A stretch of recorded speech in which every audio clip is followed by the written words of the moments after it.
लोकसभा चुनाव से पहले बीजेपी ने अपनी पहली लिस्ट जारी कर राजस्थान की चुरू सीट पर एक अलग ही बवाल खड़ा कर दिया है। अपने एक सांसद का टिकट काटा तो दूसरे को जगह देकर राजनीति में एंट्री करा दी। अब आप कहेंगे कि इसमें नया क्या है? राजनीति में ये तो आम बात है। हाँ, आम बात जरूर है, लेकिन जिस मौजूदा सांसद राहुल कासवान का टिकट कटा है वो अब अपनी ही पार्टी से सवाल पूछ रहे हैं कि आखिर मेरा गुनाह क्या था? क्या मैं ईमानदार नहीं था? क्या मैं मेहनती नहीं था?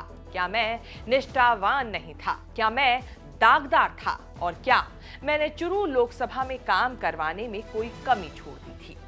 अब क्या है ये पूरा मामला जो राहुल कासवान अपनी ही पार्टी से सवाल पूछ रहे हैं? बताएंगे सब इस रिपोर्ट में।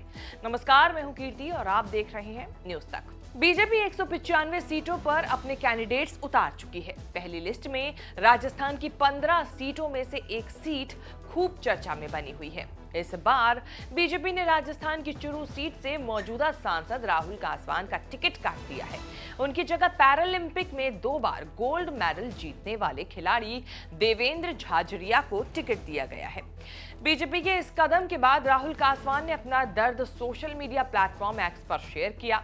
लिस्ट जारी होने के बाद एक्स पर पोस्ट करते हुए एक ऐलान करते हुए कहा कि आप सभी संयम रखें, आगामी कुछ दिन बाद आपके बीच उपस्थित रहूंगा, जिसकी सूचना आपको दे दी जाएगी।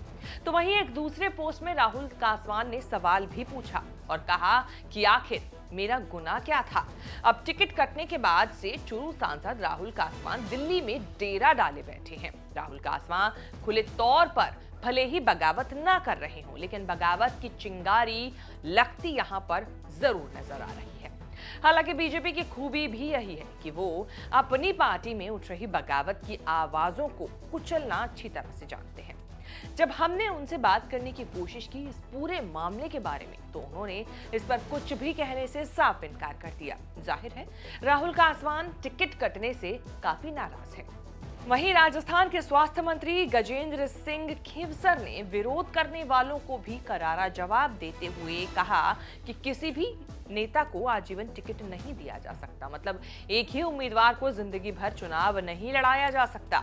हालांकि इस बात को भी नजरअंदाज नहीं किया जा सकता है कि राहुल कासवा 2 बार चुरू से सांसद रह चुके हैं। ऐसे में राहुल को टिकट देने या ना देने के फैसले पर एक बार विचार किया जा सकता था। हालांकि ये फैसला तो अब आलाकमान को ही करना है। बीजेपी आलाकमान इस पर क्या करती है ये देखने वाली बात होगी, लेकिन ऐसे में हो सकता है कि राहुल जल्द ही कोई बड़ा फैसला ले ले और देवेंद्र झाझड़िया को उम्मीदवार बनाना पार्टी पर ही बैकफायर कर जाए। वैसे बता दें कि जिन्हें बीजेपी के मौजूदा सांसद राहुल कासवान का टिकट काटते हुए लोकसभा चुनाव में लड़ने के लिए टिकट दिया गया है, वो कोई और नहीं बल्कि पद्म भूषण से सम्मानित जैवलिन थ्रोअर देवेंद्र झाझड़िया है। बता दें कि झाझड़िया इस चुनाव के जरिए पहली बार राजनीति में एंट्री कर रहे हैं। देवेंद्र पद्म भूषण पुरस्कार पाने वाले देश के पहले पैरा एथलीट हैं। देवेंद्र ने ओलंपिक्स गेम्स में देश को गोल्ड मेडल दिलाया है। उनके शानदार प्रदर्शन की बदौलत ही उन्हें पद्म भूषण से सम्मानित किया गया। झाझड़िया राजस्थान के पहले खिलाड़ी हैं, जैसा कि हमने बताया, जिन्हें ये अवार्ड दिया गया है। इससे पहले एथेंस 2004 और रियो 2016 के पैरा ओलंपिक खेलों में देवेंद्र देश के लिए स्वर्ण पदक जीत चुके हैं। देवेंद्र, आपको बता दें, जब महज 8 साल के थे तब पेड़ पर चढ़ने के दौरान उन्होंने बिजली के तार को छू लिया था, जिसके बाद इलाज के दौरान उनका एक हाथ काटना पड़ा था। लेकिन उन्होंने हार न मानते हुए अपने साथ देश के नाम को भी रोशन किया, वो भी पूरे विश्व में। अब इन्हीं देवेंद्र को बीजेपी ने राहुल कासवान का टिकट काटते हुए चुरू लोकसभा सीट से मैदान में उतारा है। आपको बता दें कि राजस्थान में बीजेपी ने 25 में से 15 सीटों पर उम्मीदवारों का ऐलान कर दिया। इस लिस्ट में पूर्व मुख्यमंत्री वसुंधरा राजे के सांसद बेटे दुष्यंत सिंह को भी जगह मिली है। दुष्यंत सिंह झालावाड़ 12 सीट से ही चुनाव लड़ेंगे। कांग्रेस से पाला बदल कर आए 2 नेताओं को भी टिकट दिया गया है। महेंद्रजीत मालवीय और ज्योति मिर्धा कांग्रेस छोड़कर आए थे, जिन्हें बांसवाड़ा और नागौर से टिकट दिया गया है।